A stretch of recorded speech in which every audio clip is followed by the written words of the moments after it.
What's up, guys? Welcome back to Pasta Life. We are ready for the chairman of the board to arrive. Exactly. He is here. He is here.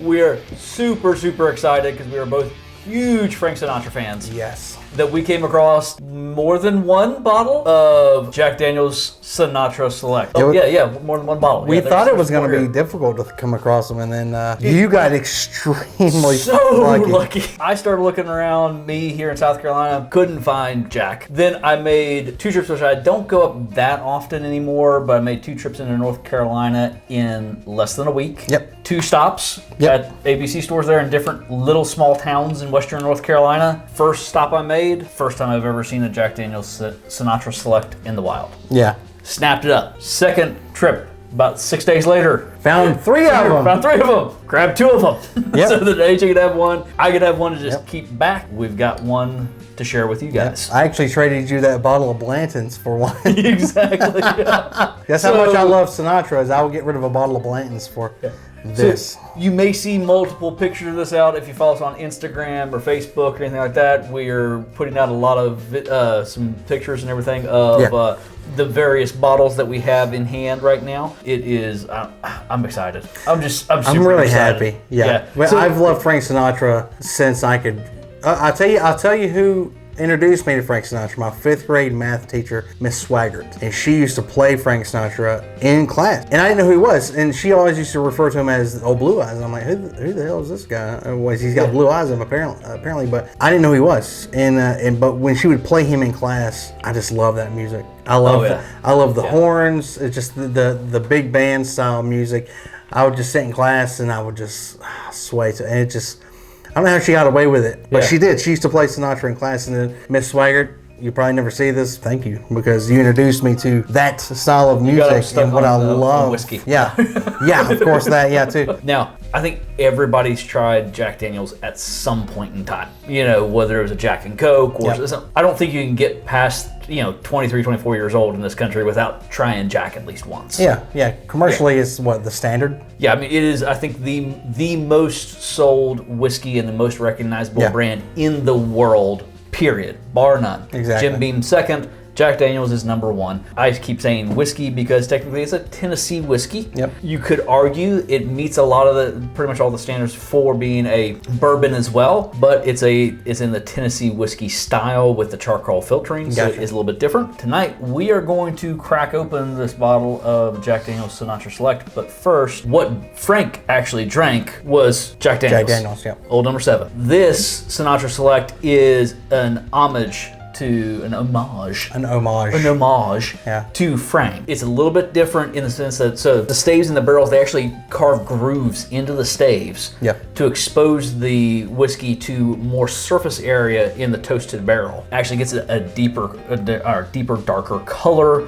More, it's supposed to be sweeter, smoother, more of a smokiness to it, so it'll supposedly changes the profile of it.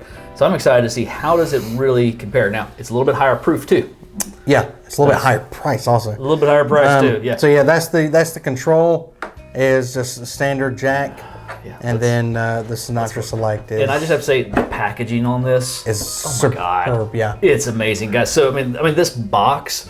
This isn't just like cardboard. It's covered in like this vinyl material, beautiful ribbon accents. The inside is all felt lined.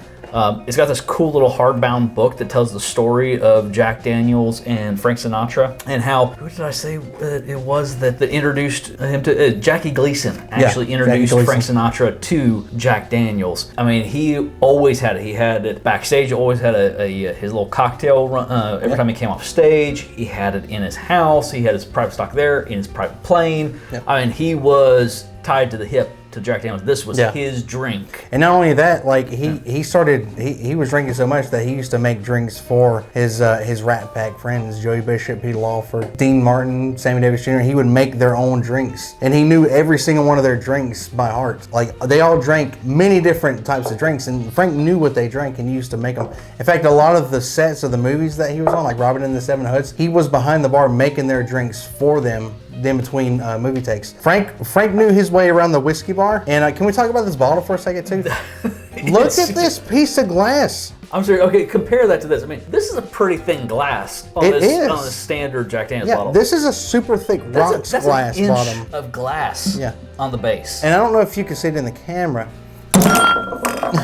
You We've are- been drinking a little bit. There's a fedora right there. Did I chip it? I broke it! You broke it. You broke the Glencairn. I broke it with a bottle of Jack. What else could you ask Director. for? We got some more. We need a new Glencairn.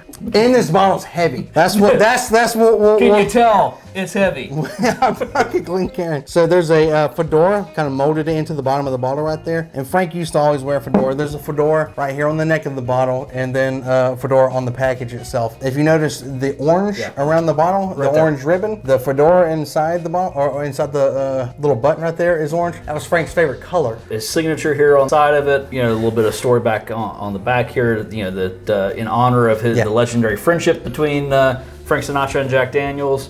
I mean, it's beautiful. Is it expensive? Yeah, it's a little pricey retail on it, and I was very fortunate because the stores I stopped into, North Carolina's a monopoly state. Yeah. So they're all state, county-run stores. Yeah. And so they were selling it at retail, which was $179. But it's for the chairman himself.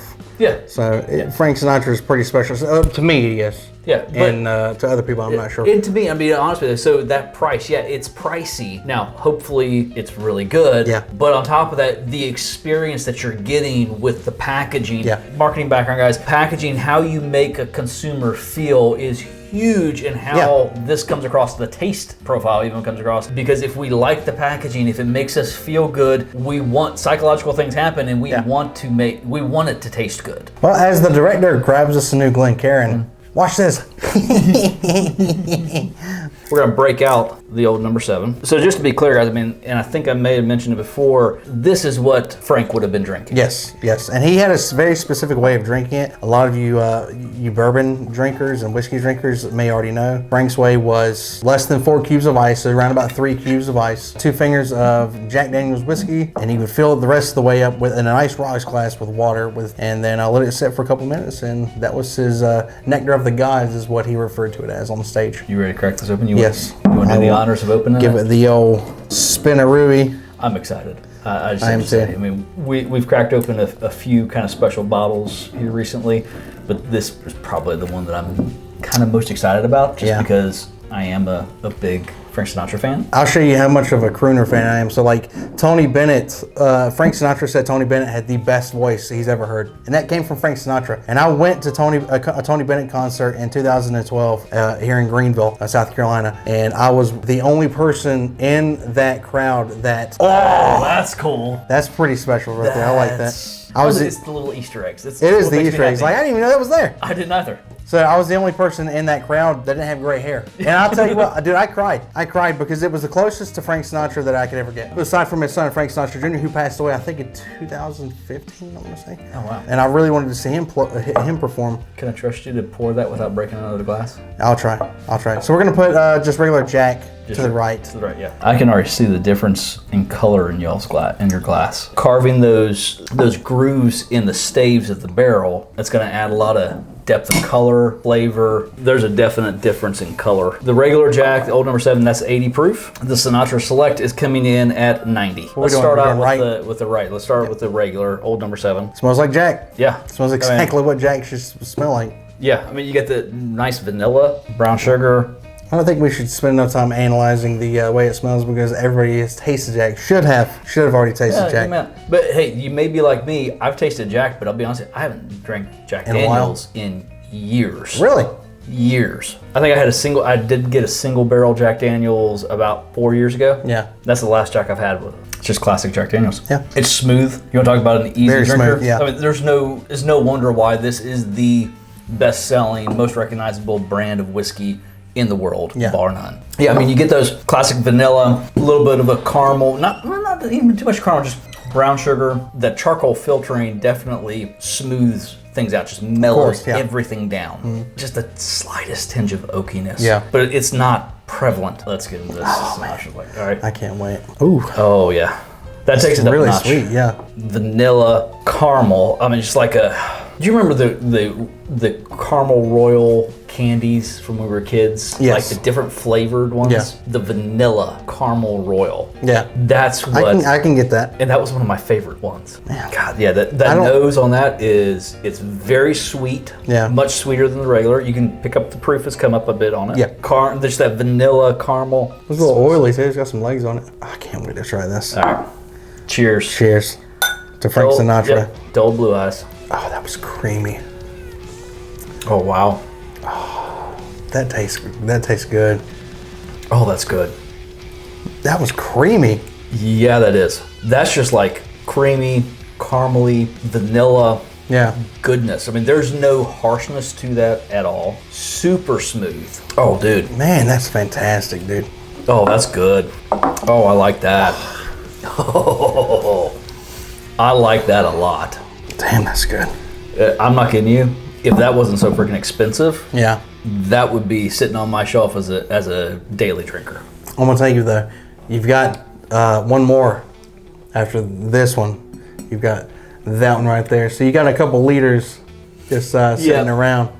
I'm just gonna have a hard time breaking into that second one because it's kind of it's just the presentation is just so gorgeous. Yeah, I really enjoy that. I love that, and just having that there, just knowing I have an unopened one sitting there at $180. That's definitely one to. It's kind of steep, yeah. It's a little steep to be like a daily. You go back to the regular Old Number 7. It's which is fantastic. It's great. Yeah, it's good. Yeah, but this. Yeah.